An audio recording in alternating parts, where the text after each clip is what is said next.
ہو گزر لمحات کا یاد میں تیری خدا، عافیت کا ساتھ وہ ہے اے رب میری دعا۔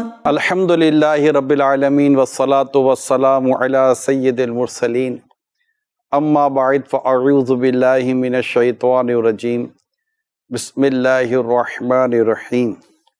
الصلاة والسلام علیک یا رسول اللہ وعلی آلک واصحابک یا حبیب اللہ۔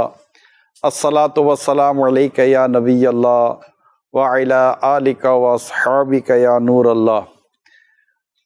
مدنی چینل کے ناظرین، پروگرام خوشگوار لمحات کے ساتھ حاضر ہوں۔ آقا دو جہاں صلی اللہ تعالی علیہ وآلہ وسلم نے ارشاد فرمایا، تم میں سے قیامت کے روز میرے سب سے زیادہ نزدیک وہ شخص ہوگا جس نے دنیا میں مجھ پر کثرت سے درود پڑھے ہوں گے۔ صلو علی الحبیب صلی اللہ تعالی علی محمد۔ ہمارے ساتھ دو ایسی شخصیتیں ہوں گی جنہیں آپ مدنی چینل پر دیکھنا پسند بھی کرتے ہیں اور انہیں سننا بھی پسند کرتے ہیں، اور کافی الحمدللہ ان کو دیکھا اور سنا جاتا ہے۔ میری مراد الحمدللہ مفتی محمد قاسم صاحب اور حاجی عبدالحبیب بھائی ہیں۔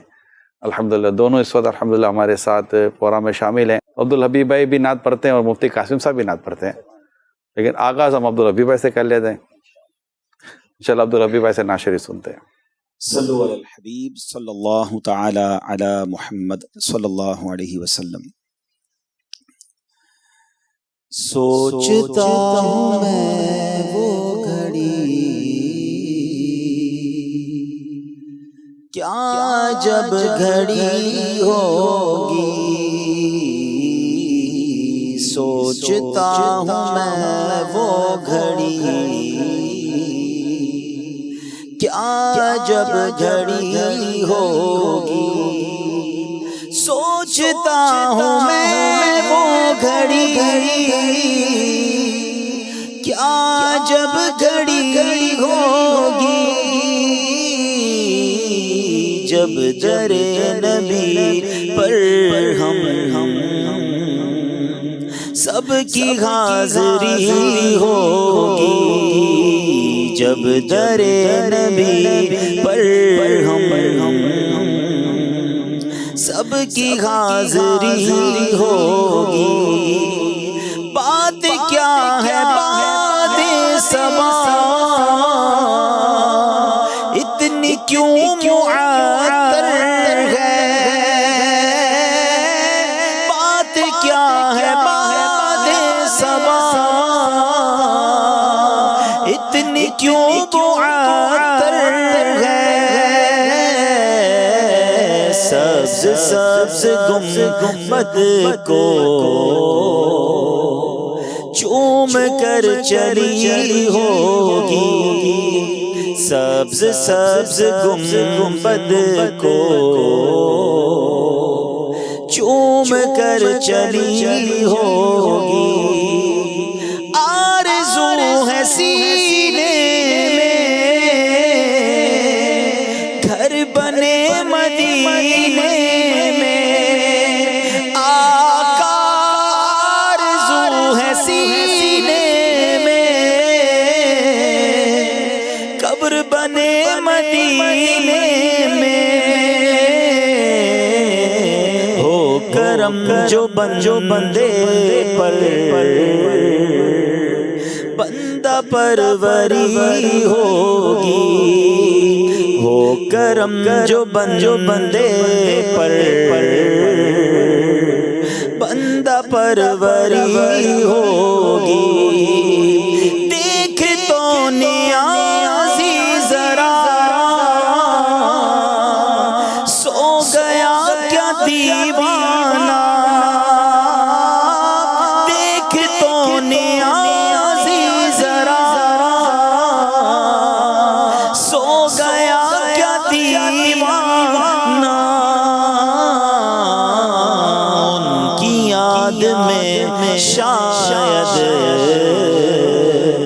آنکھ لگ گئی ہوگی، ان کی یاد میں شاید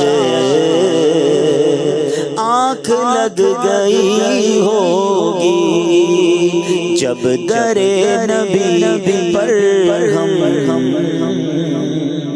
سب کی حاضری ہوگی۔ اللہ ماشاء اللہ، یہ بھی بڑی خوشگوار لمحات کو یہ کلام اس کی ترجمانی کر رہا ہوتا ہے، جب در نبی پر ہم سب کی حاضری ہوگی۔ ماشاء اللہ، مفتی قاسم صاحب، حاجی عبدالحبیب بھائی، اصل میں ہوتا یہ ہے کہ یوں تو ایک ایک کا ہی ہم لے کر چلتے تھے، لیکن میں چاہ رہا تھا کہ آپ الگ ہوں، مفتی صاحب الگ ہوں، لیکن پھر میں وہ مناظر پر غور کرتا رہا کہ ایسے کئی مناظر ہیں کہ جس میں آپ اور مفتی صاحب تقریباً ساتھ بھی ہیں، کافی ہیں۔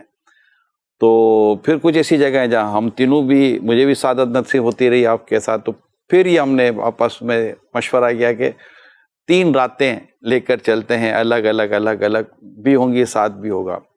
لیکن میں یہاں مفتی صاحب آپ سے آغاز کروں گا، اور آپ سے آغاز میں یوں کروں گا جو میں خود چاہتا ہوں کہ ایک بار پھر سنوں، یہ میری اپنی خواہش بھی ہے۔ وہ لمحہ جب آپ کو امیر اہل سنت اپنے ساتھ لے کر آئے، وہ میرے لیے بھی خوشگوار لمحہ ہے، یعنی اتنا خوشگوار لمحہ ہے۔ آپ کے لیے خوشگوار کیوں ہے؟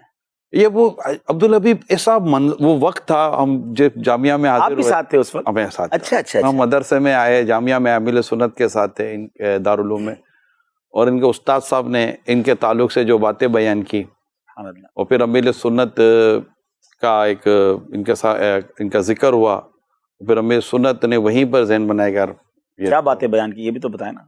ان کی پڑھنے، وہ تو ان کے سامنے باتیں نہیں ہوں گی، ان کے پڑھنے کے تعلق سے، اور ان کی ایک تنظیمی سوچ کے تعلق سے، ان کے امامے پر استقامت کے تعلق سے، اور اس طرح کی کئی ایسی باتیں بیان ہوئی۔ اور امیر سنت چونکہ ایک دعوت اسلامی کے بانی ہیں، امیر ہیں، تو ایک اتنی پختہ سوچ جب آپ کے سامنے بیان ہوئی، اور علم کے تعلق سے جو استاد صاحب نے جو بیان کیا کہ کہہ سکتے ہیں ون اینڈ اونلی کلاس کے اندر، وہ تو پھر وہاں سے جو لے کر چلے، تو وہ باتیں وہ تھی جو ہم نے سنی تھی۔ میں بھی بیٹھا تھا وہاں پر روم کے اندر، وہ منظر مجھے یاد ہے۔ کیا ہوا تھا وہ مفتی صاحب؟ اب آگے سے چلتے ہیں، جہاں تک میں نے بیان کیا اس کے آگے چلتے ہیں۔ دارالعلوم جامعہ رضویہ تھا، محدث اعظم پاکستان مولانا سردار صاحب رحمۃ اللہ علیہ کا، فیصل آباد میں۔ اور وہاں میرے پڑھنے کے پیچھے بھی یہ تھا کہ ویسے تو میں جامعہ نظامیہ میں نے کافی پڑھا ہے، جامعہ رضویہ میں پہلے بھی پڑھتا رہا۔ تو جب دورہ حدیث کی باری آئی تو میرے والد صاحب نے مجھے فرمایا کہ دورہ حدیث جو ہے نا تم فیصل آباد میں کرو، جامعہ رضویہ میں۔ تو میں نے کہا کہ وہاں پر میں نے ایک تو پہلے بھی کافی پڑھا ہے، اور میں وہاں کی تعلیم سے مطمئن بھی ہوں، اساتذہ بھی ماشاءاللہ بڑے نامی گرامی اساتذہ کرام تھے، مفتی عبدالقیوم ہزاروی صاحب رحمۃ اللہ علیہ وہاں شیخ الحدیث تھے۔ تو میرے والد صاحب نے فرمایا کہ شیخ الحدیث تو کسی بھی جگہ جو مقرر ہوتا ہے وہ کوئی چھوٹا استاد تو ہوتا نہیں، بالکل، تو جامعہ رضویہ میں بھی جو ہوں گے وہ بہت بڑے صاحب علم ہوں گے۔ لیکن میری خواہش یہ ہے کہ چونکہ یہ مدرسہ، یہ جامعہ اور یہ مسند جو ہے یہ محدث اعظم پاکستان رحمۃ اللہ علیہ کی ہے، تو اس مسند کو ان سے نسبت ہے، تو لہٰذا یہاں پڑھو تاکہ ان کی برکتیں ملیں۔ تو انہوں نے اپنے وہ اس حسن نیت کے ساتھ مجھے کہا، تو پھر میں نے وہاں داخلہ لے لیا۔ تو جو ہمارے استاد صاحب تھے جن کی آپ نے بات کی ہے، وہ تھے شیخ الحدیث مولانا غلام نبی رحمۃ اللہ علیہ، بہت متقی، اور جنہیں کہا جائے کہ بہت باعمل علماء کرام میں، اور بہت بلند پایا علماء کرام میں، یعنی جن کے اندر وہ چیزیں میں نے دیکھی کہ جو ہم سلف صالحین کے اندر سنتے تھے کہ حدیث طیبہ پڑھتے ہوئے، بیان کرتے ہوئے ان کی اپنی کیفیت جو ہے وہ حدیث کے مطابق چینج ہو جاتی، اس طرح کی ان کی کیفیت اور طبیعت تھی۔ اور پھر طالب علم کے اندر علم کے ساتھ جو دین اور دینی سوچ اتارنا تھا، وہ سبحان اللہ۔ مجھے ایک واقعہ آج تک نہیں بھولتا کہ دورہ حدیث سے پہلے ایک آخری چونکہ سال چل رہے ہوتے ہیں تو اس میں یہ ہوتا ہے کہ مستقبل میں ہوگا کیا، ذریعہ معاش کیا ہوگا، یہ اس وقت بھی ہوتا تھا، یہ تو ہمیشہ آج بھی طالب علم کے ساتھ یہی مسئلہ ہوتا ہے بیچاروں وہ فکر معاش بد بلا اولے ماد جانگوزا لاکھوں بلا میں پھنسنے کو روح بدن میں آئی کیوں۔ تو فکر معاش جو ہے نا وہ تو ہمیشہ سے ہی ہر بندے کے ساتھ ہوتی ہے۔ تو دورہ حدیث میں جب آیا اس وقت بھی یہ بات تھی کہ آپ اس سال کے بعد اب ہم کیا کرنا ہے، ہم نے اپنے گھر کا سارا نظام کیسے چلانا ہے. تو ہمارے جو استاد صاحب تھے ان کا جو توکل کے اوپر اور خدمت دین کرنے کی صورت میں اللہ تعالیٰ جو عطا فرماتا ہے، اس کے اوپر ان کا بیان جو ہوتا تھا نا وہ بڑا مؤثر اور بڑا جاندار ہوتا تھا. اور یوں کہہ لیں کہ وہ ہفتے میں 1-2 مرتبہ اس پر بات ضرور کرتے تھے کہ تم خدا کے دین کی خدمت اپنے ذمے لے لو، اللہ تعالیٰ تمہاری روزی اپنے ذمہ کرم پہ لے لے گا. ویسے تو تمام مخلوق کی روزی اللہ کے ذمہ کرم پہ ہے، لیکن وہ کہ جس وسعت کے ساتھ اور جس آسانی کے ساتھ ہم چاہتے ہیں اس اعتبار سے فرماتے تھے کہ تم خدا کے دین کی خدمت اپنے ذمہ لے لو، اللہ تعالیٰ تمہاری وسیع روزی اپنے ذمہ لے لے گا. تو یہ انہوں نے اتنے یوں کہہ لیں کہ جیسے نا از دل خیزد بر دل ریزد، کہ جو بات دل سے اٹھتی ہے وہ دل پہ جا کے گرتی ہے. تو وہ ایسی ایک اس میں جوش ایمانی کے ساتھ فرمایا کرتے تھے کہ اس نے وہ وسوسہ ہی دل سے نکال دیا کہ بھی روزگار کا کیا بنے گا. تو شاید میرے خیال میں مہینے کے بعد تو کبھی یہ سوچا بھی نہیں ہوگا اور آج تک نہیں سوچا. الحمدللہ. تو الحمدللہ چل رہا ہے. تو امیر اہل سنت سے ملاقات کا جو تھا، تو جیسے امیر اہل سنت سے یہ ساری باتیں ہوئیں تو اس رات ملاقات تھی کسی جگہ پر امیر اہل سنت کی عوام کے ساتھ، اسلامی بھائیوں کے ساتھ. تو اس میں میرے والد صاحب بھی ملاقات کے لیے پہنچے. تو اس علاقہ نگران تھے آپ کے والد صاحب؟ علاقائی نگران، غالباً علاقائی نگران تھے، یعنی ذمہ داری تھی، ذمہ داری تھی. تو جب والد صاحب ملاقات کرے، آپ کے والد صاحب کو غریق رحمت کرے. تو جب والد صاحب ملاقات کے لیے آگے پہنچے تو اس وقت حاجی شاہد نے جو ہے نا وہ عرض کیا کہ صاحب یہ وہ قاسم بھائی کے والد یہ. تو اسا نے پوچھا کہاں ہیں وہ؟ تو والد صاحب نے فرمایا کہ وہ لاہور گئے ہوئے کسی کام سے. تو فرمایا کہ انہیں بلائیں. تو میں لاہور گیا ہوا تھا اور مجھے وہاں میرے والد صاحب نے میرے جس دوست کے یہاں میں گیا ہوا تھا تو وہاں ان کو فون کر دیا. تو میں کہیں میں داتا صاحب گیا ہوا تھا، داتا صاحب سے واپس آیا دربار شریف سے. تو انہوں نے مجھے کہا یار آپ کے والد صاحب کا فون آیا تھا اور وہ کہہ رہے تھے کہ آپ کے پیر صاحب آپ کو بلا رہے ہیں. تو اس پر میں نے کہا یار بھائی تم نے مجھے نہیں رکھنا اپنے واسطے نہ رکھو، لیکن اتنا بڑا جھوٹ تو نہیں بولو کہ تم مجھے یہ کہہ رہے ہو کہ میرے پیر صاحب مجھے بلا رہے ہیں. یعنی کہ یہ تو وہم و گمان میں بھی نہیں تھا نا کہ ایسا ہو سکتا ہے. میں کہا یہ ہو سکتا ہے جب والد صاحب نے فون کیا کسی کام سے، لیکن والد صاحب نے یہ فون کرنا کہ آپ کے پیر صاحب آپ کو بلا رہے ہیں، یہ کیسے ہو سکتا ہے؟ تو انہوں نے کہا یار میں قسم کھا کے کہتا ہوں واقعی آپ کے گھر سے آپ کے والد صاحب کا فون آیا تھا، یہی فون آیا تھا. اچھا. تو میں کہا ٹھیک ہے بھائی. میں نے اپنا بیگ اٹھایا، میں اسی وقت باہر نکلا، بس میں بیٹھا. یعنی 20 منٹ بعد میں بس نہیں دن کے وقت شاید 2 بجے مجھے بتایا ہوگا، اور 2:20 کے اندر 2:20 پہ میں بس میں بیٹھا ہوا تھا. میں فیصلہ آباد پہنچ گیا. والد صاحب سے پوچھا تو انہوں نے کہا کہ ہاں امیر اہل سنت یاد فرمایا تو آج رات کسی جگہ مغرب کے بعد کھانا ہے تو وہاں دعوت ہے. میں چلا گیا، وہ وہاں مدینہ ٹاؤن میں تھی. تو وہاں پر گئے تو امیر اہل سنت نے اپنے ساتھ مجھے بٹھا لیا کھانے کے لیے. تو ساتھ بٹھایا تو اب وہ مجھ سے تو ویسے ہی یعنی کہ کھایا نہیں جا رہا تھا امیر اہل سنت کے ساتھ. تو امیر اہل سنت نے 1-2 مرتبہ مجھے عطا فرمایا کہ آپ یہ کھائیں، آپ یہ کھائیں، آپ یہ کھائیں. تو لیکن جب میرا پیٹ بھر گیا تو میں نے عرض کیا کہ میں نے کھا لیا، کافی ہے. تو اب اس کے بعد جو ہے وہ حسان بھائی ساتھ تھے. تو حسان بھائی نے امیر اہل سنت سے کہا کہ آپ مفتی صاحب کو ساتھ لے لیں. تو امیر اہل سنت نے فرمایا کہ اچھا. تو مجھے فرمایا کہ آپ ساتھ چلیں گے. تو میں سمجھا نہیں. تو میرے والد صاحب نے فرمایا کہ امیر اہل سنت یہ فرما رہے ہیں کہ تم میرے ساتھ چلو گے. تو میں نے کہا جی آپ کی اجازت پہ ہی ہے، آپ اجازت دے دیں گے چلیں گے. فرمایا ٹھیک ہے جاؤ. تو وہاں سے پھر میں ساتھ ہوا، اور وہاں سے یہ تھا کہ اسی رات کو ہم نکلے، اور پھر راستے کے اندر بھی جو ہے وہ امیر اہل سنت مسائل پوچھتے رہے اور کئی چیزیں پوچھتے رہے. تو یہ چلتا رہا. ایک جگہ آگے میں امیر اہل سنت سے پہلے پہنچا، وہاں بیان کیا. بیان کے بعد میں جو ہے وہ نیچے اتر آیا. امیر اہل سنت نے بیان فرمایا. تو بعد میں مجھے کوئی گاڑی میں نہ بیٹھنے دے. جو حارثین تھے وہ سارے بولے ہو آر یو. میں کہوں مجھے ساتھ لے کے آئیں، وہ کہ اس طرح بہت سارے ہوتے ہیں. تو میں خیر روڈ پہ کھڑا، گاڑیاں چل پڑی. جی جی. تو آگے پھر امیر اہل سنت نے حسان بھائی سے پوچھا کہ وہ قاسم بھائی کہاں ہیں؟ تو انہوں نے کہا کہ وہ تو ہمارے ساتھ تو نہیں ہے، پیچھے ہوں گے کسی گاڑی میں. تو اب امیر اہل سنت کو آئیڈیا ہوگا کہ بھائی جو ہے نا وہ پھر گاڑی میں نہیں ہوں گے، وہ روڈ پہ کھڑے ہوں گے. تو پھر گاڑی روک کے تو پھر حسان بھائی آئے اور آ کے انہوں نے مجھے آوازیں دینا شروع کی. تو پھر مجھے امیر اہل سنت نے اپنے ساتھ بٹھایا اور پھر وہاں سے ہمارا قافلہ چلا. تو یوں جو ہے یہ ہوتے ہوتے کراچی پہنچے آپ؟ نہیں، وہ وہاں سے ہم مختلف شہروں سے ہوتے ہوئے سمندری، گوجرا، ٹوبا، پورا سفر تھا. یہ پورا سفر تھا، ملتان تک ہے. ملتان میں امیر اہل سنت نے مجھے فرمایا کہ اگر آپ ایک دو مہینے کے لیے اگر آپ کراچی آ جائیں تو وہاں جو ہمارا ایک ماحول ہے، ہمارے علماء کرام ہیں ان کے ساتھ آپ بیٹھیں گے تو ایک ہم ذہنی جو ہے نا وہ اس سے پیدا ہوتی ہے، تو آپ وہاں آ جائیں۔ تو میں نے کہا انشاءاللہ میں گھر جا کے عرض کروں گا، اجازت کے اوپر میں آتا ہوں۔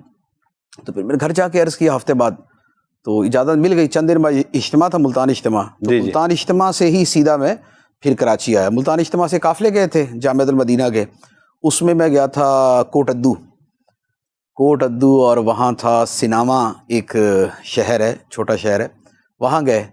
تو وہاں سے پھر کراچی آئے، تو یہاں اس مدنی قافلے کی کوئی خوشگوار یاد؟ اس میں جو ہے وہ عموماً آپ جہاں جاتے ہیں کوئی نہ کوئی خوشگوار ماحول بن بھی جاتا ہے، طرح طرح کے ماحول بنتے ہوں گے، خوشگوار بھی آ ہی جاتا ہے۔ اس میں یہ تھا کہ جس مسجد میں ہم گئے تو مسجد ہماری ٹکٹیں جو ہے نا شاید کچھ آگے پیچھے ہو گئی تھی، تو ہماری جلدی کی ٹکٹیں ہو گئی۔ تو وہاں پر ہمارے جامعہ کے طالب علم تھے، تو انہوں نے کہا ہمارے علاقے کے اندر ایک جلسہ ہے اور اس میں ایک بہت بڑے عالم آ رہے ہیں، تو اگر آپ بھی وہاں پر بیان کر دیں۔ تو میں نے کہا ٹھیک ہے میں کر دیتا ہوں۔ تو پھر ہم ان کے ساتھ چلے گئے، ہم تقریباً 1.5 دن ہم قافلے میں گزار کے پھر ان کے ساتھ چلے گئے۔ تو وہاں گئے تو وہ جلسہ یہ نہیں کہ وہ غالباً کوئی 40واں تھا شاید کسی کا نا، تو وہ کافی وہاں اصال ثواب کا کوئی اصال ثواب کے لیے۔ تو اس میں جو ہے پھر وہ اس میں بیان ہوا، تو اب وہ بیانات کا تو میں پرانا جو ہے نا وہ یعنی کہ میں کرتا ہی تھا، تو الحمدللہ بڑا اچھا بیان ہوا۔ تو وہ عالم صاحب جو تھے نا، تو وہ مجھے کہنے لگے یار ماشاءاللہ بڑی خوشی ہوئی کہ آپ دعوت اسلامی والے بھی اس طرح بیان کرتے۔ وہ عشق رسول پر بیان کیا تھا ماشاءاللہ۔ تو وہاں سے پھر ایک مجھے کسی نے وہیں پر اسلامی بھائی نے بتایا کہ یہاں پر ایک بزرگ ہیں، مجذوب ہیں۔ مجذوب یوں ہے کہ وہ ہر وقت اس میں رہتے ہیں مراقبے کے اندر، اور نماز کے وقت ہوش میں آتے ہیں اور پھر دوبارہ اپنے اس حالت جذب میں ہوتے ہیں، اور ان کے بارے میں مشہور یہ ہے کہ یہ یعنی کتب یا غوث اس طرح کا ان کا کوئی ٹائٹل انہوں نے بیان کیا۔ ماشاءاللہ۔ میں نے کہا کہ ان کی زیارت کے لیے جانا ہے، تو فرمایا کہ وہ یوں ملاقات بھی نہیں ہوتی، اور دوسرا ٹائم بھی نہیں تھا، اور دوسرا یہ کہ وہ ملاقات بھی اس طرح نہیں کرتے، ان کی مرضی پہ ہے، وہ بھلے سال بعد ہی ملاقات کریں۔ تو پھر وہاں سے ہم یوں چلے آئے۔ تو یہ ہمارا وہ پہلا سفر تھا۔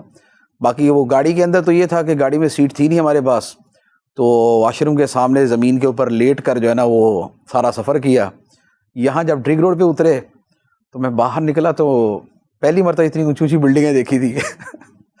کراچی آنا نہیں ہوتا تھا مفتی صاحب؟ نہیں، پہلا سفر ہی تھا وہ کراچی پہلا سفر تو نہیں تھا، اس سے پہلے میں 92 کے اجتماع میں آیا تھا، سالانہ اجتماع میں، کورنگی میں جو ہوتا تھا۔ جی کورنگی میں جو ہوتا کورنگی تھا، اس میں 2 مرتبہ آیا ہوں میں۔ کورنگی سارے تھے جی اس میں 2 مرتبہ آیا ہوں، لیکن اس میں یہ ہوتا تھا کہ وہ لانڈی اسٹیشن سے اترتے تھے اجتماع میں آئے، اور وہاں سے سیدھا اجتماع سے وہاں اسٹیشن پہ، اور وہاں سے گھر جیسے ہم کراچی سے ملتان اور ملتان سے گاڑی میں پھر ہم کراچی پہنچ جاتے تھے۔ یہ کراچی نہیں دیکھا تھا، بس وہ لانڈی اسٹیشن دیکھا تھا، پھر لانڈی جنکشن لکھا ہوا ہے، اور وہاں سے بعد اجتماع گاہ اور واپسی۔ تو یہ جو بلڈنگس تھی یہ تو گلستان جوہر میں زیادہ تھی، تو یہاں کی اونچی اونچی بلڈنگ ہیں، یہ کیا بھائی؟ تو اسی تصورات کے اندر میں جامعہ پہنچا کہ جامعہ بھی ایسا ہی عالی شان ہوگا۔ تو آگے جامعہ بہرحال غریبوں امیروں کے درمیان غریبوں کا مسکن تھا، وہ بالکل ہی چھوٹا سا، اور اوپر سے وہاں پر اب پورا سفر کر کے آئے، اکانومی میں سفر تھا، گرد غبار، یہ ابتدائی تھی جامعۃ المدینہ کی؟ جی پہلا ہی جامعہ تھا۔ ہاں، تو اب وہ گرد و غبار، دھواں جو پڑھ کے جو مسافر کی حالت ہوتی ہے، اشعث اغبر، تو وہ والی حالت و کیفیت، یا جامعہ پہنچے یا پانی ختم، نہانے کو پانی نہیں۔ تو پھر پتہ نہیں، بہرحال جب پانی آیا تب آیا، تو اس کے بعد نہا دھو کے پھر اپنے آئے اس میں کہ بھئی ہم سفر سے اب باہر آ گئے۔ تو یہ پہلا سفر تھا۔ ماشاءاللہ، صلو علی الحبیب صلی اللہ تعالی علیہ وسلم۔ عبدالحبیب بھائی کی طرف جانا ہے لیکن کال لے لیتے ہیں۔ میرا نگران شورا سے اور عبدالحبیب اتاری سے اور مفتی قاسم اتاری سے یہ عرض ہے کہ آپ کوئی ایسا خوشگوار لمحات بتائیں کہ آپ تینوں مدینے شریف میں گئے ہوں، اور کوئی ایسا خوشگوار لمحات بتائیں وہاں کا۔ چلیں، اب اصل میں ہے یہ کہ ہم تینوں، یعنی مجھے ان دونوں کے ساتھ ایک ساتھ مدینہ منورہ میں حاضری کی ابھی تک سعادت نہیں ملی کہ یہ دونوں بھی وہاں پر حاضر ہوں۔ میں بھی مطلب عبدالحبیب بھائی کے ساتھ تو ہوا ہے، امیر سنت کے ساتھ جب سفر ہوا تھا، لیکن ابھی وہ وقت نہیں آیا کہ تینوں مل کے صاحب بھی وہاں ہوں۔ اچھا ہو کہ مفتی صاحب بھی وہاں پر ہوں اور ہماری بھی حاضری ہو، لیکن دونوں کا انشاءاللہ وہ ہم وقت پہ لیں گے. انشاءاللہ. ابھی مدینے کی حاضری کا ہے. ایک اور کال دیں. میرا نام محمد ابو بکر عابد اتاری ہے، میں لاہور سے بات کر رہا ہوں. مرحبا مرحبا. عبدالحبیب بھائی مفتی صاحب سے میرا ایک سوال ہے کہ آپ اپنے بچپن کا کوئی خوشگوار لمحہ سنائیں اور کوئی امیر اہل سنت کے ساتھ اپنا کوئی خوشگوار لمحہ سنا دیں. چلے عبدالحبیب بھائی یہیں سے آغاز کرتے ہیں آپ سے. بچپن سے لے کر سن شعور تک، جب 14-15 سال تک کی عمر پہنچتی ہے، کوئی ایسا واقعہ کہ جو آپ کو لگتا ہے کہ یہ زندگی. اچھا، بعض اوقات ایسے واقعات ہوتے ہیں مفتی صاحب کہ آپ کو اکیلے میں یاد آتے ہیں نا، تو یوں چہرے پہ مسکراہٹ سے آ جاتے ہیں کہ یار یہ بھی ہمارے ساتھ ہونا تھا. ہوتا خوشگوار ہے. خیر آپ کے ساتھ تو اس طرح ہو سکتا ہے. اصل مسئلہ ہے کہ ہر واقعہ چینل پہ سنانے والا بھی تو نہیں ہوتا نا، چھپانے والا بھی نہیں ہوتا. ہوتا ہے بعض اوقات. ایسا کوئی واقعہ آپ شیئر کرنا چاہیں؟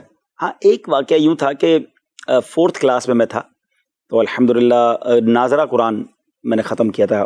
تو ہمارے یہاں وہ قرآن شریف بانٹے جاتے ہیں ناظرہ قرآن ختم کرنے کی خوشی میں.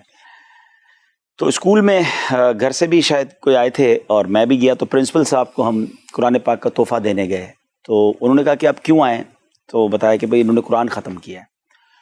تو نارمل سی بات تھی، ہمارے یہاں تو لوگ کرتے، لیکن انہوں نے اس کو اتنا اپریشیٹ، پرنسپل صاحب نے وہ اتنا خوش ہوئے. اور انہوں نے، ہمارے اسکول بہت بڑا اسکول تھا اور ماشاءاللہ مطلب سینکڑوں ہزاروں بچے ہیں اس اسکول میں، تو بہت بڑی اسمبلی لگتی ہے گراؤنڈ میں. تو انہوں نے کہا نہیں ایسے نہیں لوں گا میں، یہ اب اسمبلی میں ہوگا. جو اچھا، آپ اسمبلی میں آئیے. اور پھر اسمبلی میں دوسرے دن انہوں نے باقاعدہ سارے بچوں کے سامنے اناؤنس کیا، مجھے اسٹیج پہ بلایا. اور اس وقت مجھے پتا چلا کہ 51 روپے کوئی وہ ہے، کوئی عدد ہے ایسا کہ وہ تحفے میں دیا. تو 51 روپیز. اب یہ اگر میں 4th کلاس میں تھا، 90 میں نے میٹرک کیا، تو یہ 84-85 کی بات ہے. تو 84-85 میں 51 روپے بھی رکھا. تو 51 روپیز انہوں نے مجھے تحفہ دیا. اور ہمارے اسکول میں ایک اور چیز تھی کہ ایک ایوارڈ دیا جاتا تھا پورے اسکول میں. یہ بہت کم طلباء کے پاس تھا، جس کو گرین کارڈ کہتے تھے وہ. تو انہوں نے مجھے گرین کارڈ ریوارڈ کیا کہ قرآن ختم کیا اس بچے نے، اور دیکھیں ماشاءاللہ انہوں نے انکریج بھی بڑا کیا کہ آپ لوگ بھی پڑھا کریں. اور تو انہوں نے مجھے گرین کارڈ دیا. تو وہ بعد میں مجھے پتا چلا کہ پورے اسکول میں پھر جن لوگوں کے پاس یہ والا کارڈ ہوتا تھا اس کی بڑی رسپیکٹ ہوتی تھی، اس کو کافی پریولیجز ملتے تھے لائن وغیرہ میں بھی اور کئی جگہوں پر. تو یہ ایک واقعی زندگی کا خوشگوار واقعہ تھا. بڑی خوشی بھی محسوس ہوئی کہ حالانکہ ہم نے پڑھا قرآن تھا، اور لیکن الحمدللہ آج ہم کو وہ ایئر لائن والے گولڈ کارڈ دے دیتے. جی وہ یہی سمجھ لیں، وہ ہمارے اسکول کا گولڈ کارڈ ہی تھا. Green card. گرین نام بھی اس کا گرین کارڈ تھا. گرین کارڈ کی ہمیشہ بہت شان ہوتی ہے. Green card. مدنی چینل کے ناظرین، 2 باتیں میں آپ سے عرض کروں گا. ماشاءاللہ دونوں کے واقعات ابھی آپ نے سنے. مفتی قاسم صاحب کا ماشاءاللہ جو ابھی آپ نے واقعہ سنا، اس میں ان پر جو خاص کرم ہوا، نظر ہوئی، پیر و مرشد کی نظر ہوئی. والد صاحب کو ایک یقیناً ایک پراؤڈ فیل ہوا ہوگا کہ مطلب امیر سنت نے میرے بیٹے کو یاد کیا، ان کو فون کرنا وغیرہ. اس کے پیچھے علم دین، جو بہت بنیادی بات میں عرض کر رہا ہوں کہ مفتی صاحب کو جو ہم نے ان کی ہسٹری سنی ہے اب تک کی، وہ شروع سے ہی قرآن، حدیث، علم دین، مدرسہ، جامعہ، دارالعلوم، علماء، مشائخ، ان کے ساتھ ان کا ایک زندگی کا وقت گزرا. اور اللہ کی رحمت سے ان پر ان کے والد صاحب کا خاص کرم اور ان کے خاندان وغیرہ کی خاص ان کے ساتھ شفقتیں، محبتیں، اور ساتھ ہی ساتھ امیر اہل سنت کے، کیونکہ مجھے وہ فیلنگ یاد ہے امیر سنت کی. علم دوستی ہے نا. جب مفتی قاسم صاحب اس وقت نہیں تھے، ہم اس فیلنگ میں نہیں تھے کہ جب امیر سنت بے قرار یا بے چین آپ کہہ لیں کہ بس مجھے ملنا ہے قاسم سے، مجھے ملنا ہے، یہ قاسم بھائی ہیں کون.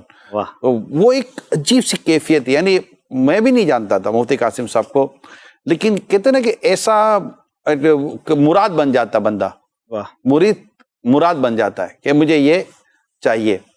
تو یہ علم دین کی فضیلت، علم دین کا اس میں کہتا ہوں یہ ایک فیضان ہے. اور خود آپ مفتی صاحب نے ایک دفعہ فرمایا تھا کہ فیضان سنت میں جو علم دین کا جو باب تھا، علم دین کے تعلق سے کہ عالم کی فضیلت اور علم دین کی فضیلت، وہ پڑھ کر آپ فرماتے ہیں کہ میرا یہ رجحان بڑا. اگرچہ ان کی دنیاوی تعلیم کے لحاظ سے بھی یہ ایک اچھی پرفارمنس پر چلتے رہے. تو ہمارے ہاں ایک اور بات جو ان کی اس واقعے سے ہمیں پتہ ہوگا، ہم یہی ہمارا ایک انداز ہے، ہم سنتے ہیں اور پھر ہم اپنے لیے سبق لینے کی کوشش کرتے ہیں کہ کیا ہم نے اسے سیکھا. مفتی صاحب نے یہ جو بات کہی میرے لیے بھی یہ بات، اگرچہ یہ مشاہدے بھی ہیں، پریکٹیکل بھی، لیکن اسپیشلی علم دین حاصل کرنے والے طلباء کرام کے لیے اور دوسرے ان کے لیے جو روزگار کے چکر میں پریشان ہیں، آپ نے جو بھی یہ بات ارشاد فرمائی کہ ہمیں یہ بات سمجھائی گئی کہ اگر آپ دین کے لیے اپنے آپ کو دے دیں تو اللہ تعالیٰ آپ کے لیے بڑے وسیع رزق کے اہتمام اور اسباب پیدا فرما دیتا ہے۔ یقین مانے یہ اتنی پریشانی ہے آج، تو تب اس طرف نہ آنے کی وجہ کیا ہے لوگوں کی؟ حالانکہ یہ اتنی ظاہر و باہر کہتے ہیں اتنی واضح، کرسٹل کلیئر، سورج کی طرح روشن یہ ایک تصور ہے کہ اگر آپ اللہ کے دین کے ملازم بن جائیں، اس دین کی ملازمت لے لیں، تو اللہ تعالیٰ کی بارگاہ سے جو آپ پر عنایتیں ہوتی ہیں رزق کے تعلق سے، وسعت کے تعلق سے، یہ ہے مطلب بندے کو اللہ نواز دیتا ہے۔ لیکن لوگ آتے کیوں نہیں اس طرف؟ ایسا دو وجہ ہوتی ہیں۔ ایک تو یہ ہے کہ خود اس بات کے اوپر یقین کی کمی ہوتی ہے۔ بہت ساری چیزوں کے اندر یوں ہے کہ بطور اعتقاد کے عقیدہ ضرور ہوتا ہے، لیکن اس عقیدے کے ساتھ ایک دوسری قسم کا یقین بھی وابستہ ہوتا ہے، اور اس یقین کے فرق سے ہی ایمان کے مرتبوں میں فرق آتا ہے۔ وہ جو ہے نا کہ ایمان کسی کا بہت مضبوط ہے، کسی کا کمزور ہے، تو ایمان کی جو قوت اور کمزوری ہے وہ اس کے ساتھ لگے ہوئے یقین کی وجہ سے ہے۔ تو ایک تو یہ ہے کہ اس بات کے اوپر چونکہ یقین کمزور ہے، تو لہٰذا اس وجہ سے بھی جو ہے نا اس طرف آتے ہو یار نہ ہوا تو یہ چل رہا ہوتا ہے۔ جیسے حدیث مبارک میں فرمایا کہ ادعوا اللہ وانتم موقنون بالاجابہ، اللہ تعالیٰ سے تم دعا کرو اس حال میں کہ تمہیں قبولیت کا یقین ہو۔ تو یہ جو دعا ہے یہ قبولیت کے بہت زیادہ قریب ہوتی ہے، اور دعا کی قبولیت میں بڑے بڑے علماء نے یہ لکھا ہے کہ قبولیت دعا کا دار و مدار جو ہے وہ یقین کے اوپر ہوتا ہے۔ جس کا یقین جتنا مضبوط ہے اس کی دعا اتنی زیادہ قبول ہوتی ہے۔ بلکہ حضرت بایزید بستامی رحمۃ اللہ علیہ کا ایک واقعہ میں نے پڑھا، آپ نے فرمایا کہ مجھے اب برسوں مجاہدوں کے بعد یہ پتا چلا کہ سارے مرتبے یقین سے طے ہوتے ہیں۔ واہ واہ واہ، جتنے مرتبے ہیں سارے یقین سے طے ہوتے ہیں، ولایت اور معرفت اور قرب الہی کی منزلیں۔ تو اس پر کسی بزرگ نے یہ سنایا تو ان بزرگوں سے سوال ہوا کہ اگر یقین سے ہی سارے مرتبے طے ہوتے ہیں تو پھر بندہ پہلے دن سے یقینی کو پکڑ لے تو اتنا لمبا عرصہ اس کو محنت نہ کرنی پڑے۔ تو فرمایا کہ اس یقین کو پانے کے لیے تو 30 سال مجاہدے کرنے پڑتے ہیں۔ واہ واہ، بڑوں کی بڑی بات ہے کہ وہ یقین آتا نہیں ہے اتنی جلدی۔ اگر پہلے دن کسی کو آ جائے تو یقین کریں کہ پہلے دن ہی اس کے ساتھ وہی سارے معاملات ہو جائیں گے جو 30 سال کے بعد ہوتے ہیں۔ جیسے وہ ایک شخص نے واز کے اندر سنا نا کہ بسم اللہ بندہ پڑھے تو دریا بھی راستے دے دیتا ہے۔ اب بیان کرنے والے کو وہ یقین نہیں تھا، سننے والے کو آ گیا، تو سننے والا جو ہے وہ روزانہ دریا کنارے جا کے جو ہے نا وہ بسم اللہ شریف پڑھتا، دریا راستہ دیتا، گزر جاتا۔ تو اس کو چونکہ پہلے دن ہی یقین آ گیا، لہذا اس کے لیے پہلے دن ہی وہ چیز ہو گئی۔ جبکہ دوسرے کے لیے ہوتا یہ ہے کہ بندہ مجاہدے کر کے یا ورد وظیفے پڑھ پڑھ کے بالآخر اس کو یہ ہو جاتا کہ بھئی اب میرے اندر اتنی انرجی آ چکی ہے، اتنی روحانیت آ چکی ہے، اتنی قوت آ چکی ہے، تو اب میں دم کروں گا تو کام پورا۔ تو یہ یقین بیسیکلی اس کو اس محنت کے بعد آتا ہے۔ وہ شفا کا بھی یقین پر بڑا، اس کا بھی اس کے اس پر اتنا یقین ہوتا ہے اس کے دم پر یا اس کے اس دعا پر کہ اس کے حق میں پھر وہ چیزیں بھی بہتر ہونا اور شروع ہو جاتی ہیں۔ ایک میں نے ابھی چند دن پہلے ایک واقعہ پڑھا کہ ایک بندے کا جگر فیل ہو گیا، یا بہت اس میں مائنر لیول پہ تھا، اور اس کے باوجود وہ بڑا حشاش بشاش اور نارمل زندگی گزار رہا تھا، یعنی کہ جگر فیل ہونے کے قریب کہہ لے، بہت کریٹیکل کنڈیشن اس کی۔ تو کسی نے اس سے کہا کہ یار تم اس حالت کے اندر بھی ایسی ایک تازہ زندگی گزار رہے ہو، وجہ؟ اس نے کہا کہ میرا یقین ہے کہ جب تک مجھے اپنی زندگی کا یقین ہے میں تب تک نہیں مروں گا۔ کیا یقین کی بات کی مفتی صاحب۔ تو ہوتا یہ ہے کہ یقین ایک ایسی چیز ہے کہ بعض اوقات وہ کسی ایسے سبب سے آ جاتا ہے کہ انسان کا تصور نہیں ہوتا۔ تو بعض اوقات یہ ورد وظیفے پڑھ کے، ابھی کچھ عرصہ پہلے ایک شخص تھے، وہ بہت زیادہ ورد وظیفے پڑھتے تھے، تو لیکن وہ دم نہیں کرتے تھے نا، تو میں نے کہا یار دم کیوں نہیں کرتے؟ تو اس نے کہا یار وہ ہمارے دم سے کس کو فائدہ ہونا ہے؟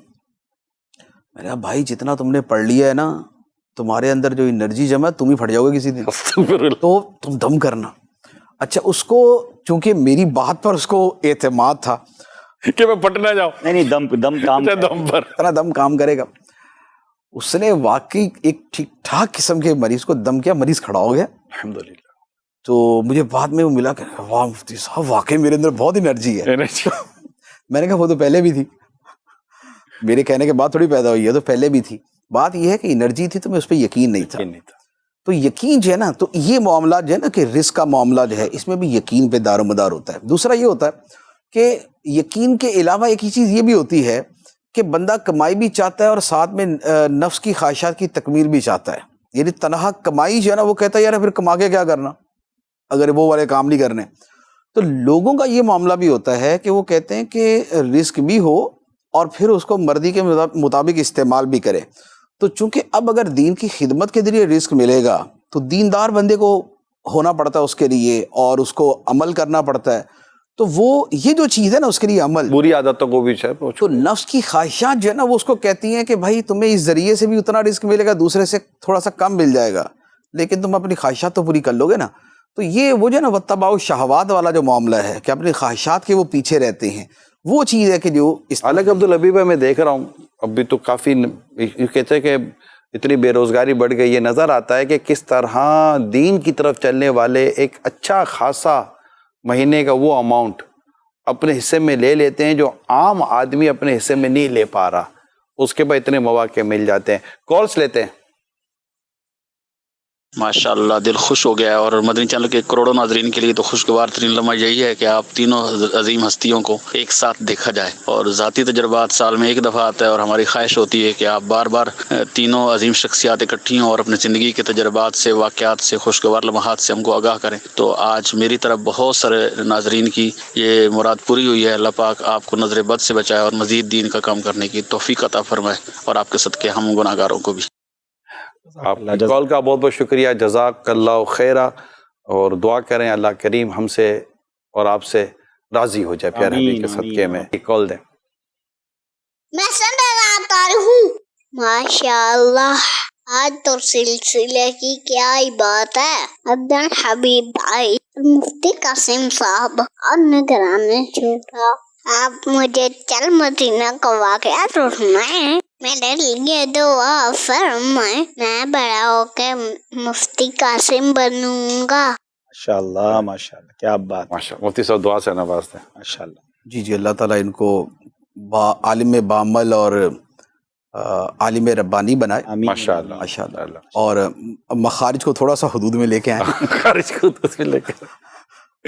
عبدالحبیب بھائی نے مفتی صاحب جب یہ بات کی تھی, اگر اس کو آپ اس طرح لیں کہ جو ماشاء مجھے بہت اچھا لگا یہ واقعہ کہ ایک پرنسپل نے قرآن کریم ختم کرنے پر جو اٹیم کیا, اور اس سے جو اسکول کے اندر جو ایک ماحول ایک فضا قائم ہوئی ہوگی, جبکہ وہ پرنسپل صاحب آئی تھنک وہ قاری صاحب یا اس طرح کا ان کا ماحول ہو, یہ ضروری نہیں ہے, لیکن قرآن کریم کی محبت کا وہ جو اظہار اسکول میں ہوا, مجھے اسکول بھی آپ کی پتہ ہے کون سی تھی.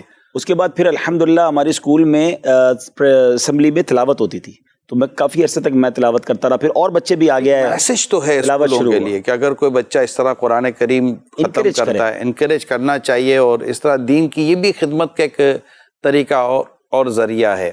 ماشاءاللہ. اچھا, برف میں ایک جگہ عبدالحبیب بھائی کی ہم نے دیکھی ہے کہ وہ برف والا منظر ہے, اور کسی جگہ وہ جا رہے ہیں. کہاں جا رہے ہیں یہ پہلے ویڈیو دیکھتے ہیں پھر سنتے ہیں. ہم خوب مساجد کے لیے کرتے رہے کام, یا رب ہوتا جذبہ رحمت تیری ہے عام. کیا ہے عبدالحبیب بھائی, ذرا بتائیں ناظرین. اصل میں انہوں نے کافی اس کو فاسٹ شارٹ کیا. بیسیکلی یہ دو ویڈیوز ہیں, یعنی دو چیزیں ہیں. جب ہم پہلے گئے, پہلا جو منظر اگر ہم اس کو اسٹل کر دیں تو بالکل میدان تھا, اور یہ میرا خیال ہے مطلب کون سے مہینے میں ہم گئے تھے؟ اچھا آپ ساتھ تھے پہلے؟ ہم دونوں ساتھ ہی تھے. 4 مہینے میرے خیال ہوئے ہیں. 4 مہینے پہلے مفتی صاحب اور ہم فروری گئے, فروری میں. اور یہ فروری کا یہ ترکی کا یہ حال تھا نا, ٹوٹل وائٹ تھا. تھوڑا اور آگے لیں تو جہاں ہم جا کے کھڑے ہوئے, میں اور تھوڑا آگے لیں, اور آگے لیں گے. تو وہاں پر ہم کھڑے, ہم نے وہاں ہمیں بالکل استنبول ایئرپورٹ سے نکلتے حضور, یہ ہم استنبول ایئرپورٹ, یہ اس وقت برف, یہ اب جا رہے ہیں گاڑی میں, اور اب آگے جا کے ہم اس جگہ پر کھڑے ہو جائیں گے. یہ جگہ, اس کو روک دیں, روکے. یہ وہ جگہ ہے جہاں ہم نے جگہ لی ہے دعوت اسلامی کے بدری مرکز کے. یہ ہمارے شاہ بھائی بھی ساتھ ہیں ہمارے, ماشاءاللہ پیچھے لطفی بھائی بھی ساتھ ہیں. تو یہ جگہ پر الحمدللہ ہم نے ویڈیو بھی جاری کی تھی کہ دعوت اسلامی کے لیے 600 میٹر کی جگہ ہم نے لی, اور انہوں نے ہمیں کہا کہ آپ ایئرپورٹ سے ہی آ رہے ہیں, یہ نیو ایئرپورٹ کے قریب ہی ہے, تو ہم آپ کو یہ جگہ دکھا دیں گے. تو ہم پھر ایئرپورٹ سے سیدھا وہیں چلے گئے, برف بھی پڑ رہی تھی. اور یہ اگر فروری کی بات ہے تو آج ہم جولائی میں آلموسٹ 5 مہینے ہوئے ہیں, 4.5-5 مہینے ہوئے. اور اس کے بعد الحمدللہ تعمیرات شروع ہوئی. ہم نے اسی دن کانٹریکٹر سے 1 آدھ دن بعد میٹنگ کی, کانٹریکٹر سے ساری چیزیں فائنل کی, اس سے کانٹریکٹ فائنل ہوا. $7.5 لاکھ میں اس جگہ کی تعمیر کا ٹھیکہ دیا گیا, اور انشاءاللہ one of the beautiful state of art Faizan Madina یہ بننے جا رہا ہے. تو اس کے بعد جو حیرت انگیز بات تھی اس سفر میں دعوت اسلامی کی ایک ترقی بھی نظر آئے گی کہ اب اس مرکز کو دیکھیں کہ وہ کہاں تک پہنچ چکا ہے. تو وہ جو منظر ہے وہ 5 مہینے کے بعد سمجھ لیں اس کا آلموسٹ اسٹرکچر کمپلیٹ ہو گیا ہے. یہ دکھائے اور اب فنشنگ کی طرف ذرا دکھائیے گا وہ جو اس کے بعد اگلا منظر ہے. اب یہ دیکھیں, یہ انہوں نے یہ تعمیر کے مختلف مراحل ہیں, اور آگے چلیں, یہ مرحلے ہیں. ہمیں وہ ماشاءاللہ میں بار بار پکچرز بھیجتے رہے, پہلی منزل ہو گئی, دوسری ہو گئی, اور اب اللہ کی رحمت سے اب تو پورا بن گیا. آگے چل, یہ پورا اسٹرکچر کمپلیٹ ہو گیا ہے. یعنی بیس, اس میں 2 بیسمنٹ ہیں, 2 بیسمنٹ ہیں اور 2 منزلیں اوپر, اور سارا اسٹرکچر کمپلیٹ ہے. اور اب اس کی فنیشنگ ہے. ان کا ٹارگیٹ ہے کہ انشاءاللہ نومبر تک اللہ نے چاہا اس کو کمپلیٹ فائنل کر کے افتتاح کر دیں گے انشاءاللہ. اللہ نے چاہا تو پھر بہت فاسٹ کام کیا ماشاءاللہ. مجھے 1-2 لوگوں نے میسج کیا, ٹوٹل خالی تھا اس وقت, بالکل زمین تھی نا, زمین تھی, بلکہ وہاں تک جانے کا راستہ بھی نہیں تھا, برف تھی پورے راستے میں. تو انہوں نے وہ جو تعمیر کرنے والے تھے نا, انہوں نے انجینئر, انہوں نے بھی ہمیں کہا تھا کہ یہ اتنے عرصے میں یہ ہم مکمل کر دیں گے. ہمیں یقین نہیں آ رہا تھا کہ کیسے کریں گے, لیکن ایسا لگ رہا ہے ابھی انہوں نے 4 سے 5 مہینے کے اندر, یہ تو بلکہ آج کی تصویریں نہیں, یہ کچھ دن پہلے کی, اب کا شاید منظر کچھ اور ہوگا. اور یہ ایک عظیم الشان دعوت اسلامی کا اللہ کی رحمت سے مرکز بننے جا رہا ہے, جس میں کئی شعبہ جات ہوں گے. اور جس طرح کی میں نے 3D دیکھی ہے اس کی بننے کے بعد جو ہے وہ ابھی نظروں میں وہ دکھانی چاہیے. دیکھ کے منہ میں پانی آ رہا ہے کہ ایسا مرکز ہوگا انشاءاللہ اللہ نے چاہا. یہ ماشاءاللہ یہ مرکز جو ہے کرامات عبدالحبیب میں سے, اس کی جگہ اور اس کی پوری ماشاءاللہ کنسٹرکشن جو ہے نا وہ عبدالحبیب بھائی کے فون کے اوپر ہوئی ہے ساری ماشاءاللہ. اللہ اور برکت دے, جنہوں نے دی رقم اللہ ان کو اس کی جزا جس چیز سے بھی حصہ ملا ہے اللہ تعالیٰ سب کو برکت عطا فرمائے. مفتی صاحب کالز بہت ہیں, جی کالز لینا شروع کر دیتے ہیں. ماشاء اللہ عز و جل مدنی چینل کا بہت پیارا سلسلہ خوشگوار یادیں. آج اس سلسلے کے اندر مفتی صاحب اور عبدالحبیب بھائی کی آمد ہے. ماشاء اللہ عز و جل زبردست مدینہ. میں مفتی صاحب کو اور رکن شورا حاجی عبدالحبیب بھائی کو خوش آمدید کہتا ہوں اس سلسلے میں. میں چاہتا ہوں کہ آپ تینوں نے مل کر, نگران شورا نے, مفتی صاحب نے اور عبدالحبیب بھائی نے کافی ممالک کے سفر کیے ہیں, تو کچھ خوشگوار یادیں بھی ہمارے ساتھ شیئر فرما دیں بیرون ممالک کی, اور کوئی دلچسپ سا واقعہ آج ہمیں سنا دیجیے. جزاک اللہ خیر. واقعات تو کہ دلچسپ اور خوشگوار چل ہی رہے. ہم تینوں کی جہاں حاضری ہمیں یاد ہے, اور ماشاءاللہ وہ ایک بڑا اچھا ماحول ہے, خوشگوار بھی ہے اور فرحت بخش بھی ہے, بڑی رحمتوں کا نزول بھی ہے. حضرت ابو ایوب انصاری رضی اللہ تعالیٰ عنہ کے مزار شریف پر جب حاضری ہوئی ماشاءاللہ, اور حاضری بھی ہوئی, اور وہاں جو تبرکات کی جو زیارت ہوئی ماشاءاللہ, آئیے وہاں کا پہلا منظر. شرکا پر ایک کیفیت بھی طاری تھی ماشاءاللہ. مولاي صل وسلم دائما ابدا على حبيبك خير الخلق كلهم. مولاي صل وسلم دائما ابدا على حبيبك خير الخلق كلهم. یہ تبرکات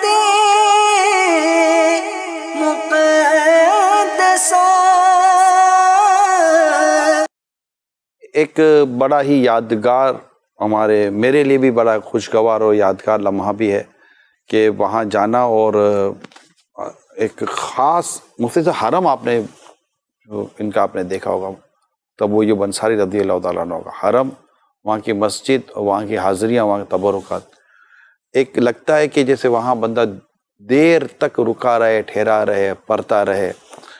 تو یہ ایک خوشگوار لمحہ تھا. آپ اس لمحے کو کیسے دیکھتے ہیں؟ بالکل. حضرت ابو ایوب انصاری رضی اللہ تعالیٰ عنہ ایک میزبان رسول ہیں، اور ان کے مزار پر جب بھی جائیں ایک الگ روحانیت، الگ ہی سکون طاری ہو جاتا ہے. اور خاص طور پر جو صبح کا وقت ہے، ہم بھی صبح کے وقت گئے تھے اور ماشاءاللہ. آپ کو لاسٹ یاد ہے جی. ہم جب حاضری تھی بارش ہی تھی، جی جی اور ایسا کبھی مفتی صاحب نہیں ہوا کہ کہنے کو اگر ہم کہیں کہ کوئی بھی نہیں ہے، کہنے کو کہیں تو کوئی بھی نہیں ہے، اور حیرت تھی کہ کوئی بھی نہیں ہے. اور وہ بارشوں کی وجہ سے شاید کو آیا نہیں، اور ہم مزار شریف ہم حاضر ہوئے تھے، اور وہ الحمدللہ حاضری تھی. ایران شورا نے دعا بھی کرائی اور پھر تبرکات کی زیارت.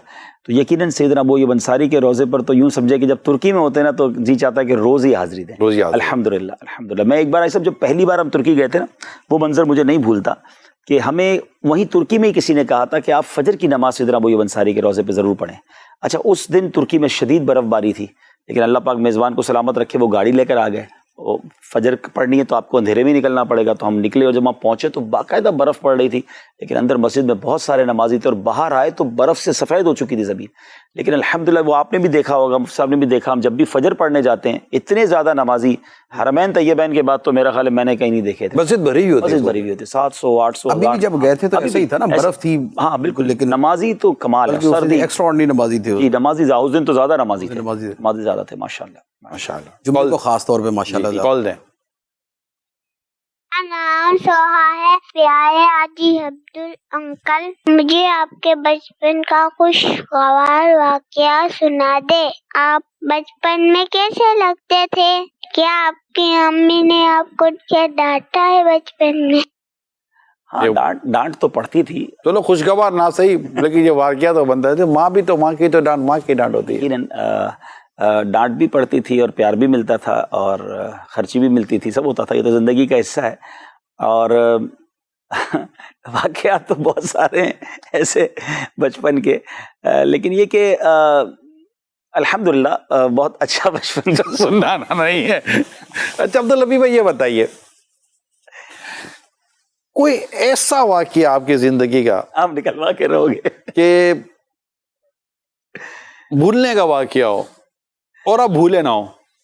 اس واقعے کو نہ بھولے ہوں. ہاں واقعہ بھولنے کا ہو، کیونکہ یہ بھولنے کا جو واقعہ ہے نا جی عبداللبی بھائی کا، یہ واقعہ ایک رسالہ تو مانگتا ہے. کوئی ایسا واقعہ جو آپ... وہ ایک واقعہ ایسا ہے کہ اب میں کنفیوز ہوں موٹر سائیکل کا یا سائیکل کا ہے.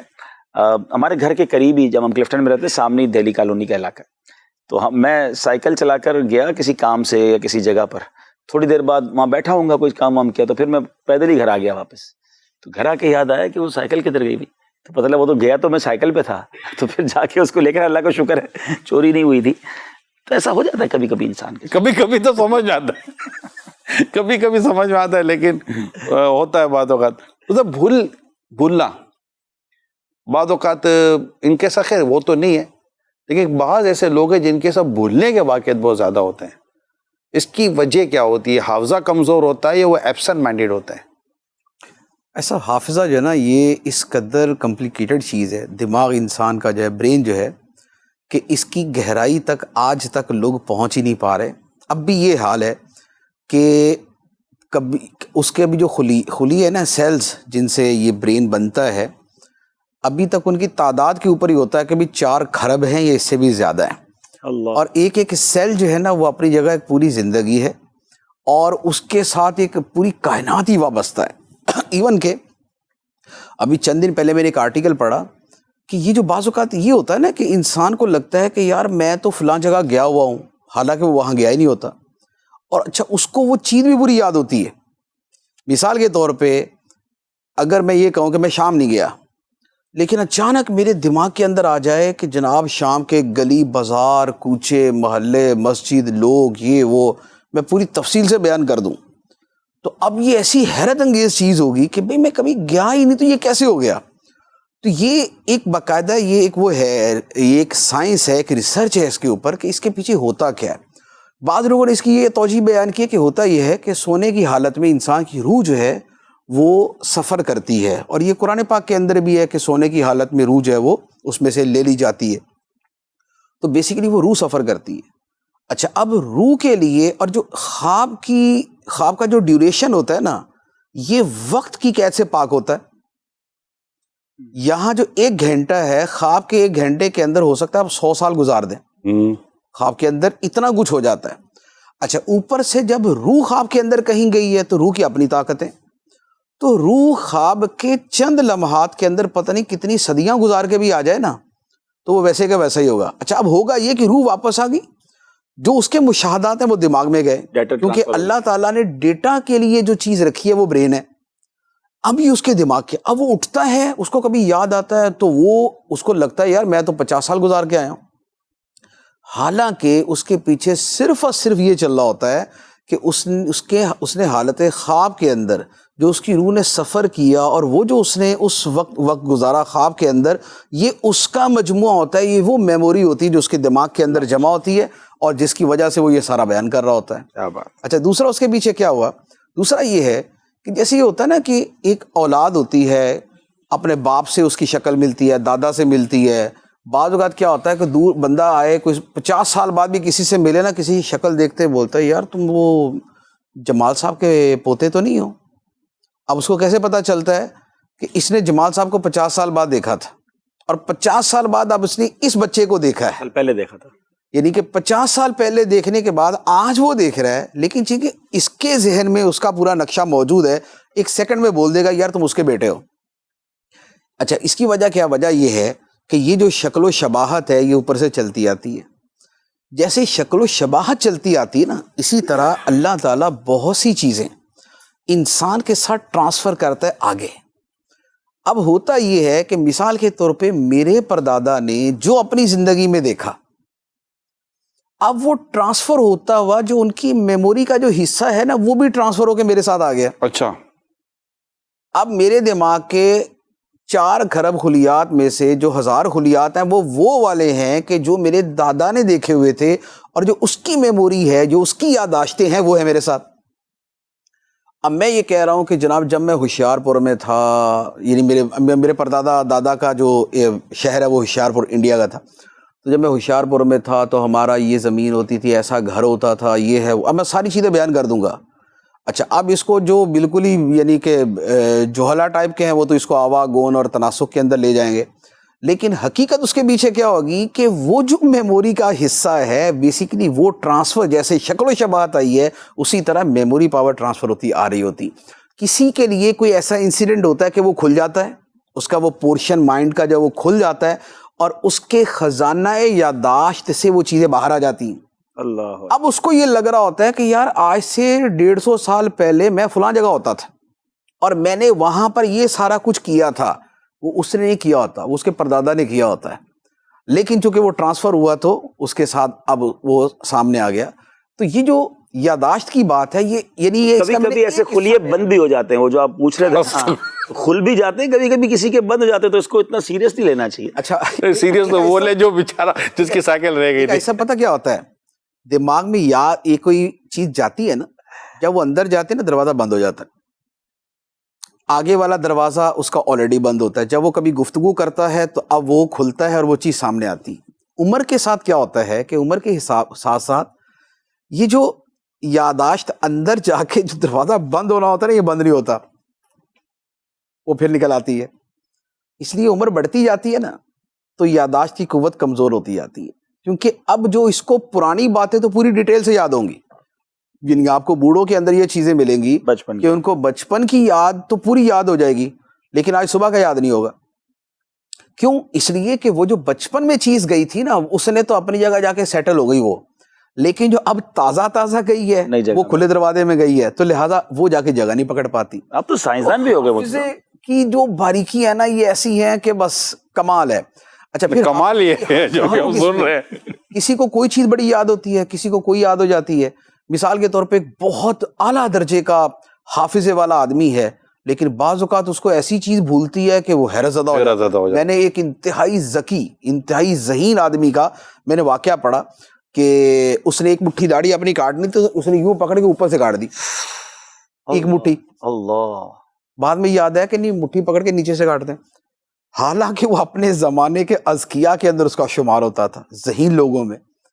تو بعض اوقات خلیات نا 4 کھرب خلیات ہیں، اب 4 کھرب روپے کسی کے پاس ہو نا تو سنبھالتے اس کی زندگی گزر جائے. تو یہ اللہ کی شان ہے اس طریقے سے اللہ تعالیٰ کی یہ شان ہے اللہ کہ کی شان یہ ہے۔ کیا کیا انسان کے ساتھ ہوتا ہے۔ بھائی صاحب وہی کھڑکیاں جو ہے نا کھلوانا چاہ رہے ہیں اس سلسلے کے ذریعے، پرانے ابھی یہ بھی ایک طریقہ ہوتا ہے، ہاں۔ ایون کہ وہ جو ہپناٹزم وغیرہ ہے اس میں بھی یہی کیا جاتا ہے۔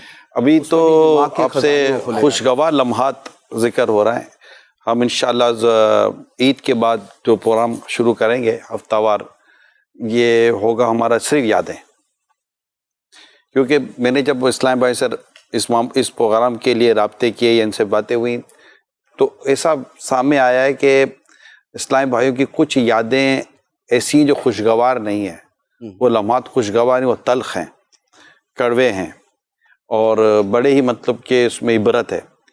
لیکن سننے سے پتہ چلتا ہے کہ اگر یہ شیئر ہوتے ہیں ناظرین کے ساتھ تو اس میں سیکھنے سمجھنے، کیونکہ بعض اوقات زندگی کے یہ ناکام واقعات یہ آپ کو تجربات لاتے ہیں اور اس سے آپ کو سیکھنے کو بہت مل جاتا ہے، اور اس سے پہلے آپ کو یاد، میں نے آپ سے ایک بات کہی تھی کہ ہمارے ہاں کامیابی کے اصولوں کی اتنی ضرورت نہیں ہے جتنا ناکامی کے اصولوں کو جاننا ضروری ہے۔ تو اس پر جب میں نے کچھ باتیں پتہ چلی کہ ہونا چاہیے ایسا کہ بھائی انسان اپنے ایسے واقعات کا بھی ذکر کرے، گھر بار کے تعلق سے ہیں، کاروبار کے تعلق سے ہیں، آل اولاد کے تعلق سے ہوتی ہیں، تو بہت ساری چیزیں ہوتی ہیں، تنظیم کے تعلق سے بھی ہوتی ہیں، کہ ایسا واقعہ ہو جاتا ہے جو اس کی زندگی کا وہ خوشگوار نہیں ہوتا لیکن یادگار ہوتا ہے، مگر اس نے اس کو بہت سارے سبق سکھا دیے ہوتے ہیں کہ یار آئندہ اس کے بعد مجھے اندازہ ہوگا مجھے آئندہ ایسا نہیں کرنا چاہیے، تو یہ یادیں ہوتی ہیں۔ تو انشاءاللہ ہم شروع کر رہے ہیں یہ عید کے بعد، جس کا نام ہوگا یادیں، اور اس میں ہم نے کوشش یہ کرنی ہے کہ اس میں ضروری نہیں ہے کہ جو ہمارے ساتھ بیٹھے ہیں اس ٹائم پہ اس کو لوگ جانتے ہوں، کیونکہ کئی ایسے ہیں جن کو لوگ نہیں جانتے، مگر ان کی زندگی کی جو باتیں ہیں نا وہ اتنی سبق آموز اور عبرت والی اور سیکھنے والی ہیں کہ وہ ان کو کوئی جانتا ہی نہیں ہے، لیکن وہ جہاں بھی ہیں انہوں نے اپنی زندگی سے بہت کچھ سیکھا ہے اور بہت کچھ سمجھا ہے۔ تو ہم چاہیں گے کہ یہ بھی ہمارے ساتھ شیئر کریں، مقصد یہ ہوگا کہ دیکھنے سننے والوں کو کچھ سیکھنے کو ملے، اور باتیں ظاہر ہے وہی شیئر کرنی ہے جس کے شیئر کرنے کی، بیان کرنے کی شریعت اجازت ہے۔ ہاں، آپ بیتی ہوتی ہے ویسے ہی ہے زندگی کے سبق، یوں ٹائٹل بنا۔ جی ہاں ماشاءاللہ۔ تو یہ انشاءاللہ ہم جائیں گے، تو اس میں پھر آپ کو دوبارہ ہم دعوت دیں گے، اور ابھی بھی وہ پھر وہ واقعات الگ ہوں گے جو آپ ہم سے شیئر کریں گے، اور ابھی کالیں بھی لینی ہے، اور آپ سے سفر کے باتیں بھی سننی ہے، کہاں کہاں گئے یہ بھی آپ سے سننا ہے، اور کہاں کہاں خوشگوار واقعات مزید آپ کے کیا تھے، کچھ خریداری کا موقع بھی آپ لوگوں کو ملتا ہوگا، اس طرح کے بھی واقعات آپ سے لینے ہیں کہ کہیں کچھ خریدنے گئے ہوگے اور ہوا ہوگا کچھ نہ کچھ، لیکن کالس لیتے ہیں۔ ماشاءاللہ سلسلہ بہت پیارا ہے۔ اللہ پاک مفتی صاحب کا سایہ ہمارے تمام اہل سنت پہ کے سروں پر قائم و دائم فرمائے۔ عرض مفتی صاحب سے یہ ہے کہ آپ یہ بتائیں کہ کیا کبھی آپ بھی منڈی سے جانور لینے گئے ہیں، اور کیا کبھی آپ نے اپنے ہاتھوں سے جانور کو نہر کیا ہے؟ دعائے مغفرت کا طالب۔ منڈی سے جانور لینے میں عبدالحبیب بھائی کے ساتھ ہی 1-2 مرتبہ گیا ہوں، اور وہ مکہ مکرمہ میں گیا ہوں، اور وہاں ہمارے ساتھ ہوا تھا کہ ہم نے ایک گائے خریدی تھی اور گائے ناراض ہو گئی تھی۔ اچھا، آپ بھی تھے اس میں نا؟ جی 2006 کی بات ہے۔ اچھا، گائے خریدی ہم نے اور گائے اکڑ گئی لٹرلی اکڑ گئی نا، بالکل یوں اسٹل۔ تو اب اس کو ہلائیں جلائیں پکڑے، جو نہ وہ گردن ہلائے، نہ وہ بازو ہلائے، نہ وہ ٹانگیں ہلائے، ہم سمجھے گئی، ہم سمجھے گئی۔ تو اچھی خاصی مہنگی خریدی تھی، وہ ہلے ہی نہ۔ تو کافی دیر ہم اس کے ارد گرد بیٹھے ہوئے اظہار افسوس کرتے رہے۔ تو اس کی قربانی تھی، اس کی قربانی ہوتی تو ہمارا احرام اترتا۔ تو اچھا، اس کی قربانی میں ہمارا احرام اترنا تھا، تو اس لیے ہم اس سے زیادہ وابستگی ہو رہی تھی۔ تو پھر جو ہے نا وہ کسی نے کہا کہ بھئی یہ خود ہی صحیح ہو جائے گی نا یہ۔ اچھا، اس نے جو الفاظ کہے تھے، اس نے کہا یہ مکر کر رہی ہے، یہ جانور جو ہے یہ ڈرامہ کرتے ہیں آگے سے۔ ایسا پڑ گئی مطلب ابھی وہ جانور کھڑا ہے، نہیں زمین پہ، مطلب کھڑی نہ ہو، ہم سے مر گئی۔ آنکھیں بھی اس کی جو نا اسٹل یوں تھی زندہ۔ تو وہ واقعی جو ہے نا وہ کچھ کر ہی رہی تھی۔ تھوڑی دیر کے بعد یکدم کھڑی ہو کے چل پڑی۔ ہم نے کہا اب تو آجا ہمارے ہاتھ میں، ہمارا احرام تو اتروا۔ تو پھر اس کو وہاں ذبح، تو وہ جو ہے نا وہ اپنا وہاں سے خریداری کی ہے، اور باقی ذبح تو میں نے خیر کبھی مرغی بھی نہیں کی، تو ذبح کا مجھے ذبح کرنے سے یاد آیا، وہ کھڑکی وہ والا سیل کھلا ہے تھوڑا سا، سب بتاتے نا کچھ دروازے کھلتے ہیں، وہ زندگی کا یوں یادگار ہے اور بڑا خوشگوار بھی، زندگی کا پہلا حج تھا۔ اور غالباً 94 تھا یا 95 تھا، اس میں ہم نے 46 بکرے ذبح کیے. تو ہم 2 یا 3 اسلام بھائی تھے اور 46 ہم نے پورے قافلے والوں کی قربانیاں لے لی کہ بھائی ہم جا رہے ہیں. تو 3-4 لوگ ہم گئے. تو مجھے ایک بندے نے بڑی اچھی بات کہی تھی، اور میں کئی لوگوں کو پہلے حج والوں کو کہتا بھی ہوں کہ یار پہلی بار حج پہ جاؤ تو یہ سارے کام کرو، جاؤ دیکھو مینا میں کیسا ہوتا ہے. سب وکیل بنا دیتے نا. اگر جوان ہے، ہمت ہے، تو اپنی آنکھوں سے تو دیکھیں قربانی ہوتی کیسے ہے، جانور کہاں ملتا ہے، ساری چیزیں ایک بندہ سیکھ لیتا تو کسی کو گائیڈ بھی کر سکے گا. تو الحمدللہ ہم گئے تو 46 جانور تھے اور ہم 2-3 اسلام بھائی نے ذبح کیے. تو بہت اس میں الحمدللہ سیکھنے کو بھی ملا، اور ماشاءاللہ ایک یادگار آپ نے ذبح کی ہے الحمدللہ ماشاءاللہ. مفتی صاحب کا مکہ مکرمہ کا واقعہ بھی ابھی ہم نے سنا، اور عبدالحبیب بھائی کے بھی واقعات سنے. واقعات اور بھی ہیں لیکن چونکہ وقت ہمارے پاس کم ہے، ایک کال لے لیتے ہیں پھر آگے بڑھتے ہیں. میرا نام محمد امان طاری ہے. نگران شیراز سر سے آپ وہ والا واقعہ سنا دیں جب ایک بار میلاد حال میں امیر سنت آپ کو دیکھ کر ایسا مسکرائے تھے کہ وہ آپ کو مسکراہٹ بھولتی نہیں ہے، اور آپ نے امیر سنت سے کہا تھا کہ میں آپ کو یہ شعر سناتا ہوں. پھر آپ نے والا شعر سنایا تھا، جو تجھے دیکھ رہے ہیں مجھے دیکھ رہے ہیں، بس اتنی بات ہے کہ تیرا ہو گیا ہوں میں. جزاک اللہ خیر. سبحان اللہ سبحان یہ اللہ. مجھ سے جی واقعہ سنائیے. اصل میں ہوا یہ تھا کہ امیر سنت میلاد حال میں فیضان مدینہ میں نیچے وہ خصوصی مدنی مذاکرہ تھا. تو میں جیسے سیڑھی اتر کر آیا تو اسلام بھائی خوشی سے ایک اظہار انہوں نے کیا. تو امیر سنت نے دیکھا تو بہت مسکرا، میرے جیسے فرحت ہوتی ہے، ایک اچھا چہرہ اور ایسا جو نکھرا خوبصورت سا کھلا کھلا سا مسکراتا ہوا یاد رہ گیا. مسلم نے مجھے مڑ کے دیکھا، مجھے نا خوش ہو رہے تھے. تو پھر اس وقت ایک برجستہ ایک شعر یہ یاد آ گیا کہ جو تجھے دیکھتے تھے اب مجھے بھی دیکھتے ہیں. واہ. جو تجھے دیکھ رہے تھے اب مجھے بھی دیکھتے ہیں، بس اتنی بات ہے کہ تیرا ہو گیا ہوں میں. سبحان اللہ سبحان اللہ. یہ ہوا تھا. وہ مسکراہٹ ایسا 2 طرح ہوتی ہے. بعد نے کہا کہ کسی کی مسکراہٹ ہوتی ہے جیسے جب صبح نکلتی ہے نا تو خوشگوار سی ایک کیفیت پھیل جاتی ہے، اور بعض کی مسکراہٹ ایسی ہوتی ہے کہ جیسے گرج چمک کے ساتھ بجلی نکلی ہے. تو یہ مسکراہٹوں کا فرق ہوتا ہے. تو بعض کی مسکراہٹ صبح کی طرح تازہ اور فریش ہوتی ہے. یہ وہ نہیں، وہ وقت وہ جو دیکھا تھا نا میرے سنت نے اتنی خوبصورت انداز سے یوں دیکھا تھا، وہ یاد رہ گیا نا. اللہ ان کو سلامت رکھے، ان کے چہرے کو، ان کی روحانیت کو، ان کی برکتوں کو اللہ سلامت رکھے، اور ان کے چہرے سے جو ایک بزرگی اور عبادت کا نور ہمیں ایک محسوس ہوتا ہے. تبسم کا فی وجہ اخی کا صدقۃ. ماشاءاللہ. تیرا اپنے مسلمان بھائی کو دیکھ کے مسکرانا صدقہ ہے. سبحان اللہ. ہو گزر لمحات کا یاد میں تیری خدا، عافیت کا ساتھ ہو ہے رب میری دعا.